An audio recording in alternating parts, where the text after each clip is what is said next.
اللہ کے بعد اگر اس کائنات میں کسی ہستی کا نام ہے اور کسی کی شان ہے، کسی کا مقام ہے، تو وہ امام الانبیاء جناب محمد الرسول اللہ صلی اللہ علیہ وآلہ وسلم کا ہے۔ اس کے بعد اللہ تعالیٰ نے آیت الکرسی کو بیان فرمایا۔ آیت الکرسی کے بارے میں حدیث میں آتا ہے، اللہ کے پیغمبر صلی اللہ علیہ وسلم نے حضرت ابی بن کعب رضی اللہ تعالی عنہ، جو کہ آپ کے صحابی بھی ہیں، شاگرد بھی ہیں، ان سے آپ نے سوال کیا کہ مجھے بتاؤ قرآن میں سب سے عظیم آیت کون سی ہے؟ تو حضرت ابی بن کعب رضی اللہ تعالی عنہ نے جواب دیا، اللہ کے نبی، میرے علم کے مطابق تو قرآن کی سب سے عظیم آیت آیت الکرسی ہے۔ رسول اللہ صلی اللہ علیہ وسلم نے ان کے سینے پہ ہاتھ مارا اور فرمایا کہ اللہ تجھے تیرا علم مبارک کرے، یعنی آپ نے ان کی بات کی تصدیق کر دی کہ واقعتاً قرآن مجید کی سب سے عظیم آیت آیت الکرسی ہے۔ اور اس آیت الکرسی کو سب سے عظیم کہا گیا ہے، اس کی وجہ کیا ہے؟ حقیقت تو اللہ ہی بہتر جانتے ہیں، لیکن ایک بات جو سامنے نظر آتی ہے اور معلوم ہوتی ہے وہ یہ کہ اس آیت الکرسی کے اندر اللہ رب العالمین نے اپنی کمال کی توحید بیان فرمائی ہے، اور بڑی ہی جامع قسم کی توحید اللہ نے اس آیت الکرسی میں بیان فرمائی ہے۔ اس وجہ سے اللہ نے اس آیت کو قرآن کی تمام آیات سے عظیم قرار دیا، اور پھر اس کی فضیلت، اس کی جو ہے نا وہ فضیلت میں رسول اللہ صلی اللہ علیہ وسلم کے کئی فرامین ہیں، جن میں سے ایک یہ کہ آپ علیہ الصلوۃ والسلام نے فرمایا، جو بندہ ہر فرض نماز کے بعد آیت الکرسی پڑھتا ہے، اس کے اور جنت کے درمیان صرف موت کا فاصلہ ہے۔ جیسے ہی وہ فوت ہوگا اللہ تعالیٰ اسے اپنی جنت کا داخلہ عطا فرما دیں گے، بشرطے کہ اس کا آیت الکرسی پر ایمان بھی ہو، اس کے اندر جو بیان ہوا ہے اس سب کے اوپر اس کا ایمان ہو،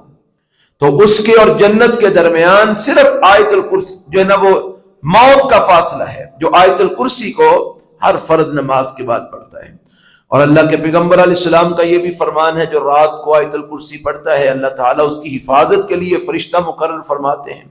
جو ساری رات اس کی حفاظت کرتا ہے۔ تو آیت الکرسی کے بارے میں ایک وہ بھی روایت ہے جو اللہ کے پیغمبر علیہ السلام نے مال آیا اور حضرت ابو ہریرہ رضی اللہ تعالی عنہ کو اس مال کے اوپر جو ہے نا وہ مقرر کیا کہ تم نے اس کی حفاظت کرنی ہے، اس کا خیال رکھنا ہے۔ تو رات ہوئی تو ایک چور آیا اور وہ مال چرا کے لے جانے لگا، تو حضرت ابو ہریرہ رضی اللہ تعالی عنہ نے اس کو گرفتار کر لیا اور کہنے لگے کہ میں تجھے اللہ کے پیغمبر علیہ السلام کے سامنے پیش کروں گا، تو چوری کرنے آیا تھا۔ وہ کہنے لگا کہ تم مجھے چھوڑ دو، میں آئندہ نہیں آؤں گا یا چوری نہیں کروں گا۔ اس نے کو ترلا منت کیا، حضرت ابو ہریرہ رضی اللہ تعالی عنہ کو ترس آیا تو اس کو چھوڑ دیا۔ صبح ہوئی تو اللہ کے پیغمبر علیہ السلام کے سامنے اس واقعے کو بیان کیا۔ اللہ کے پیغمبر علیہ السلام نے فرمایا کہ وہ آج رات پھر آئے گا۔ رات ہوئی وہ پھر آ گیا، وہ پھر مال چرانے لگا، تو حضرت ابو ہریرہ نے اس کو پھر گرفتار کر لیا، تو پھر اس کو کہا کہ آج میں تجھے نہیں چھوڑوں گا، اللہ کے نبی کے سامنے پیش کروں گا۔ وہ کہنے لگا، پھر اس نے ترلا منت کیا کہ مجھے چھوڑ دو، آئندہ نہیں آؤں گا۔ اس کو پھر چھوڑ دیا۔ صبح ہوئی، اللہ کے پیغمبر علیہ السلام نے پوچھا، ہاں سناؤ، کہا اللہ کے نبی آیا تھا، لیکن اس نے پھر بڑی جو ہے نا وہ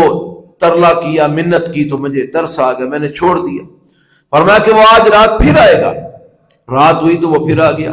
پھر مال چرانے لگا۔ حضرت ابو ہریرہ رضی اللہ تعالی عنہ نے پھر اسے گرفتار کر لیا اور کہا کہ آج نہیں چھوڑوں گا، آج تجھے اللہ کے نبی کے سامنے ہی پیش کروں گا۔ اس نے کہا کہ میں تجھے ایک بڑی پتے کی بات بتاتا ہوں، اس شرط پہ کہ تو مجھے چھوڑ دے۔ کہا اچھا بتاؤ، بات بتاؤ، اگر واقعتاً بات کوئی پتے کی ہوئی تو میں تجھے چھوڑ دوں گا۔ کہنے لگا کہ وہ جو اللہ تعالیٰ نے تمہارے پیغمبر پر جو کتاب اترتی ہے قرآن مجید، اس میں آیت الکرسی کو نازل فرمایا ہے، وہ آیت الکرسی اگر تم پڑھ لو تو اللہ تعالیٰ تمہارے مال کی بھی حفاظت کرے گا، تمہاری جان کی بھی حفاظت کرے گا۔ اللہ کے پیغمبر علیہ الصلوۃ والسلام حضرت ابو ہریرہ نے اس کو چھوڑ دیا۔ چونکہ اس سے کہا تھا کہ ٹھیک ہے میں تجھے چھوڑ دوں گا، چھوڑ دیا۔ صبح ہوئی تو اللہ کے پیغمبر نے پھر پوچھا، سناؤ ابو ہریرہ؟ کہا اللہ کے نبی وہ آیا تھا، میں نے اس کو پھر پکڑ لیا، لیکن وہ اس نے یہ کہا کہ میں تجھے بڑی پتے کی بات بتاتا ہوں، اس شرط پہ کہ تم مجھے چھوڑ دے۔ تو اللہ کے نبی اس نے یہ بات بتائی کہ آیت الکرسی اگر تم پڑھ لو تو تمہارے مال کی بھی حفاظت اللہ کرے گا، تمہاری جان کی بھی حفاظت اللہ کرے گا۔ نبی کریم صلی اللہ علیہ وسلم نے فرمایا ہے تو بہت بڑا جھوٹا تھا لیکن بات سچی بتا گیا ہے، اور فرمایا کہ وہ ابلیس تھا، وہ شیطان تھا، تو یہ بات سچی کر گیا ہے۔ یعنی اللہ کے پیغمبر صلی اللہ علیہ وسلم نے اس بات کی تصدیق کر دی کہ جو آیت الکرسی پڑھتا ہے اللہ تعالیٰ اس کی جان اور مال کی حفاظت فرماتے ہیں۔ تو اس لیے آیت الکرسی جو ہے نا وہ ہمیں زیادہ سے زیادہ پڑھنی چاہیے، شیاطین سے، جنات سے اور اسی قسم کے جادو ٹونے سے حفاظت کا یہ بہترین وظیفہ ہے آیت الکرسی۔ پھر اس کے بعد اللہ تعالیٰ نے اپنے ایمان والے بندوں کا ذکر فرماتے ہوئے کہا کہ اللہ ان لوگوں کا دوست ہے جو ایمان والے ہیں، اور جو کافر ہے ان کا دوست شیطان ہے۔ اللہ ایمان والوں کا دوست ہے، وہ ایمان والوں کو کفر و شرک اور ضلالت کے اندھیروں سے نکال کر ہدایت اور ایمان کی روشنی میں لے کے آتا ہے، اور جو شیاطین ہے وہ دوست ہیں کافروں کے، اور وہ کافروں کو ایمان اور ہدایت کے نور سے نکال کر وہ جہالت اور گمراہی کے اندھیروں میں لے کے جاتے ہیں۔ تو یہاں پر یہ بات ہمیں معلوم ہوئی کہ اللہ ایمان والوں کا دوست ہے۔ تو اگر ہم چاہتے ہیں کہ اللہ کے ساتھ ہماری دوستی لگ جائے اور اللہ ہمیں اپنا دوست بنا لے، تو اس کے لیے ہمیں ایمان والا بننا ہوگا۔ صحیح معنوں میں اگر ہم ایمان والے بن جائیں تو اللہ ہمیں اپنا دوست بنائے گا اور ہم اللہ کے دوست بن جائیں گے انشاءاللہ۔ اللہ ہمیں صحیح معنوں میں ایمان والا بننے کی توفیق عطا فرمائے۔ پھر اس کے بعد اللہ تعالیٰ نے اسی سورت میں سورہ البقرہ کے اندر، اسی پارے کے اندر آگے اللہ کی راہ میں خرچ کرنے والوں کے حوالے سے بیان کیا۔ فرمایا کہ ان کی مثال جو اللہ کی راہ میں اللہ کی رضا کے لیے خرچ کرتے ہیں، فرمایا کہ ان کی مثال اس طرح ہے جس طرح کوئی کسان بیج ڈالتا ہے، اس کے بیج سے ایک پودا نکلتا ہے، اس پودے کے اوپر 7 سٹے لگتے ہیں، ہر سٹے میں 100 دانہ ہوتا ہے، تو ایک دانے سے 100 دانہ جو ہے نا وہ 700 دانہ حاصل ہوا۔ ایک دانے سے ایک پودا نکلا، اس پودے پہ 7 سٹے لگتے ہیں اور ہر سٹے میں 100 دانہ، تو 700 دانہ ایک جو ہے نا وہ دانے سے حاصل ہوتا ہے۔ تو اللہ فرماتے ہیں جو اللہ کی راہ میں اللہ کی رضا کے لیے خرچ کرتا ہے، اللہ تعالیٰ اس کو اتنا اجر عطا فرماتے ہیں جس طرح ایک دانے سے 700 دانہ حاصل ہوتا ہے۔ ایسے ہی اللہ کی راہ میں اللہ کی رضا کے لیے خلوص کے ساتھ خرچ کرنے والے کو 1 روپے کا 700 تک اللہ تعالیٰ اجر عطا فرماتے ہیں۔ اور پھر یہیں پہ بس نہیں، فرمایا واللہ یضاعف لمن یشاء، اللہ جس کو چاہتے ہیں 700 سے بھی کئی گنا زیادہ اجر عطا فرماتے ہیں۔ یہ خلوص پر مبنی ہے، انسان کی نیت پر مبنی ہے۔ جتنا اس کی نیت خالص ہوگی، جتنا اس میں خلوص زیادہ ہوگا، اتنا ہی اس کو اجر اللہ تعالیٰ زیادہ عطا فرمائیں گے۔ پھر اس کے بعد اللہ تعالیٰ نے اپنے بندوں کا ذکر کیا کہ جو اللہ کی راہ میں خرچ کرتے ہیں، خرچ کرنے کے بعد پھر اس کے پیچھے احسان جتلانا یہ نہیں لگاتے، یعنی اللہ کی راہ میں خرچ کر دیا، خرچ کرنے کے بعد پھر احسان نہیں جتلاتے، یعنی جس پہ خرچ کیا ہے اس کے اوپر احسان نہیں جتلاتے کہ میں نے تمہارے اوپر خرچ کیا، میں نے تمہارے ساتھ نیکی کی۔ تو احسان جتلانا جو ہے نا یہ انسان کے عمل کو برباد کر دیتا ہے،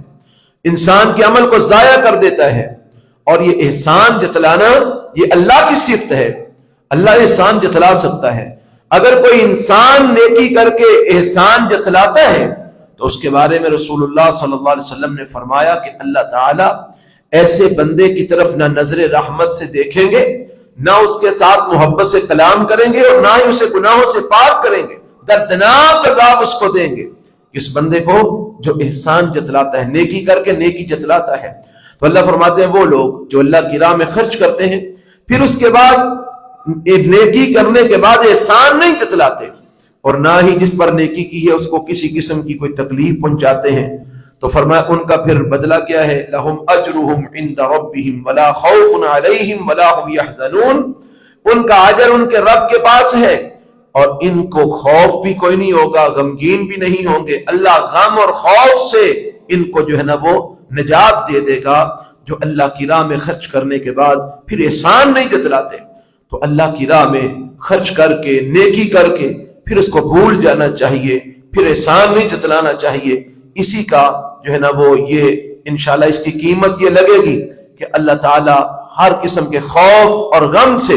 دنیا اور آخرت کے غموں اور خوفوں سے اللہ نجات عطا فرما دے گی۔ اس کے بعد اللہ تعالی نے ریاکاری کرنے والے کا مسئلہ بیان فرمایا کہ جو لوگ اللہ کی راہ میں خرچ کرتے ہیں، صدقہ کرتے ہیں، اور وہ کرتے ہیں ریاکاری کی خاطر، دکھلاوے کی خاطر، یعنی خرچ کر کے پھر ان کا مقصد یہ ہوتا ہے کہ لوگ ہماری بلے بلے کریں، لوگ ہمیں شاباش دیں، لوگ ہمارا نام لیں، لوگ ہمارا نام روشن، لوگوں کے اندر ہمارا نام روشن ہو۔ ریاکاری، دکھلاوا، اور لوگوں کے اندر جو ہے نا وہ اپنی شہرت جو مقصود ہوتی ہے، فرمایا کہ ایسے لوگوں کا انجام کیا ہوتا ہے؟ ان کی مثال اس طرح ہے جس طرح ایک چٹان کے اوپر مٹی پڑی ہوئی ہو، موسلادھار بارش آئے تو اس بارش کی وجہ سے وہ ساری مٹی بہہ جائے اور چٹان بالکل صاف ہو جائے۔ فرمایا یہ مثال ہے ان لوگوں کی جو اللہ کی راہ میں خرچ تو کرتے ہیں،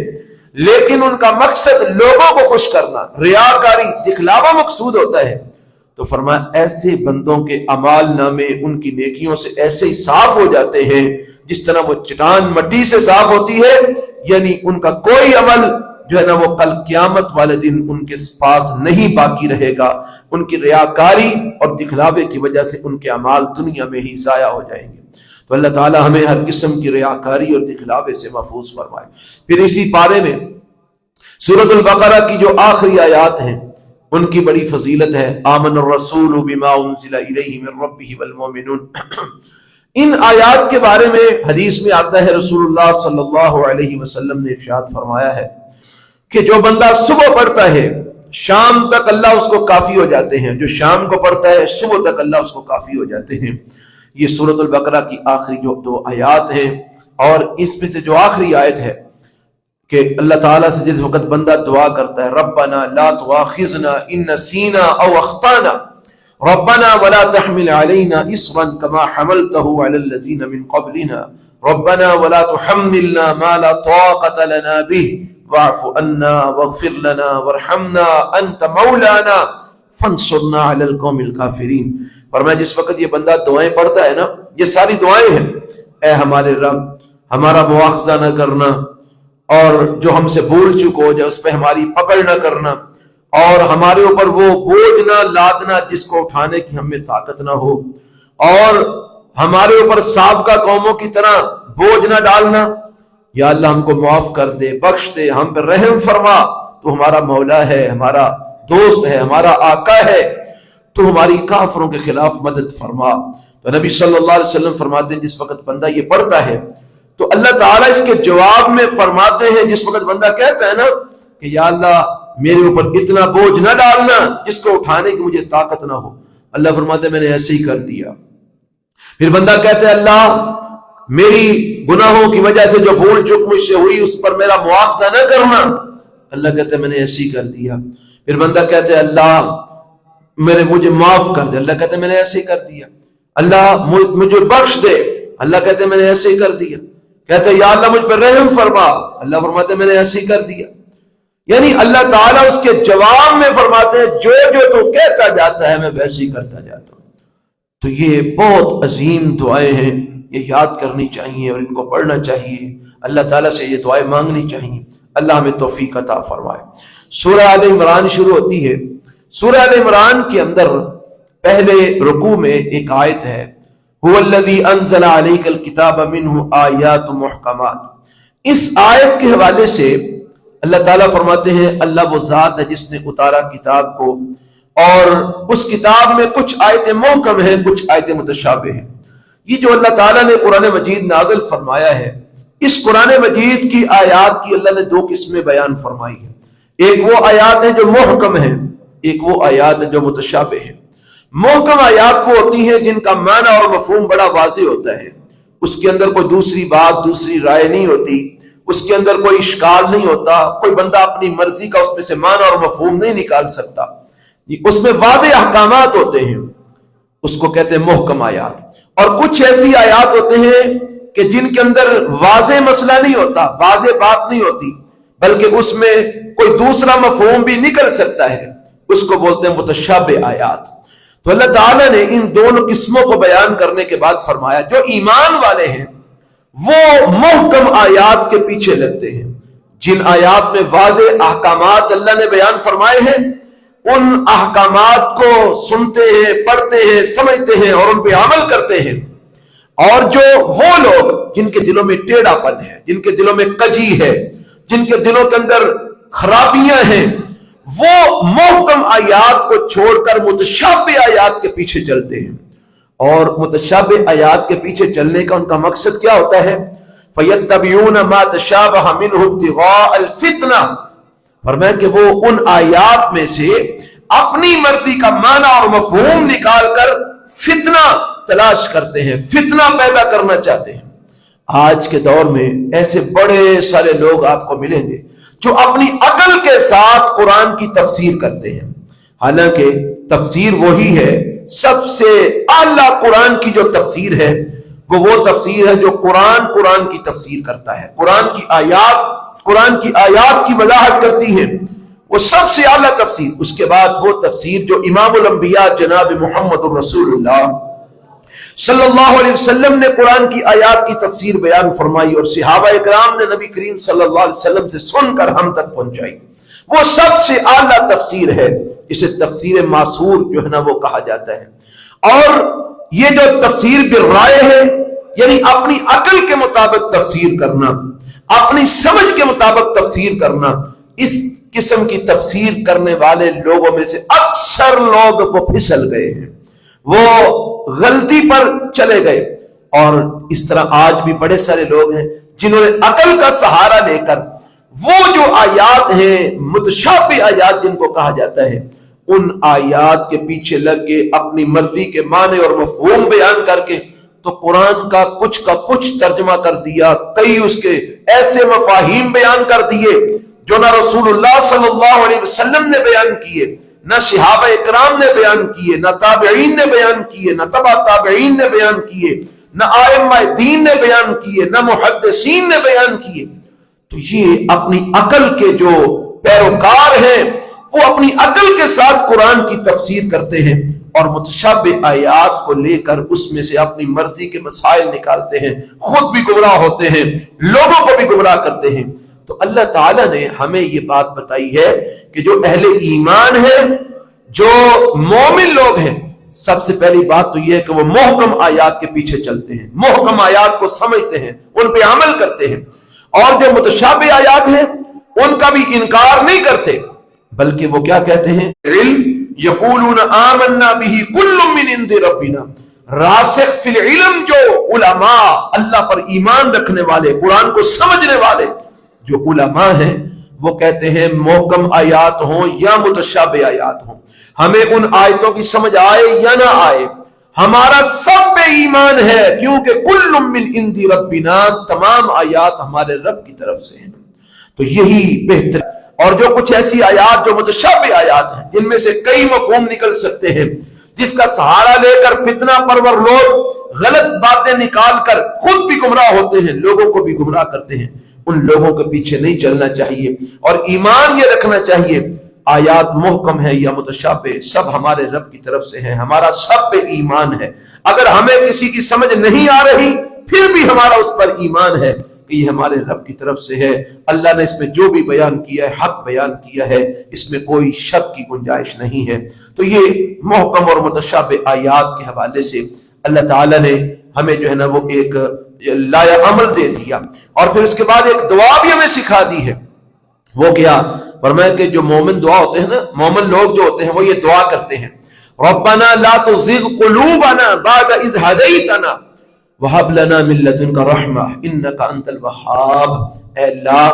ہمارے دلوں کو ٹیڑھا نہ ہونے دینا، ہمارے دلوں میں کجی پیدا نہ ہونے دینا، کہیں ہمارے دل ٹیڑھے نہ ہو جائیں اور کسی فتنے میں مبتلا نہ ہو جائیں۔ اگر فتنہ ہے تو ہمیں ہمارے دلوں کو ٹیڑھے پن سے بچائے رکھنا، کجیوں سے بچائے رکھنا،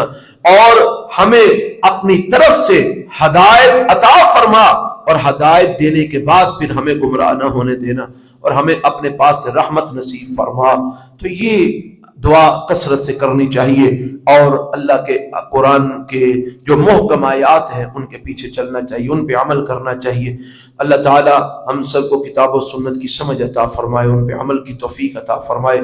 باتیں بہت ساری ہوتی ہیں لیکن چونکہ وقت کی قلت ہوتی ہے تو اس لیے چند ایک باتیں بیان ہو پاتی ہیں۔ اللہ جو ہم نے بیان کیا، جو سمجھا، اس پہ عمل کی توفیق عطا فرمائے۔ سبحانک اللہم و بحمدک، اشہد ان لا الہ الا انت۔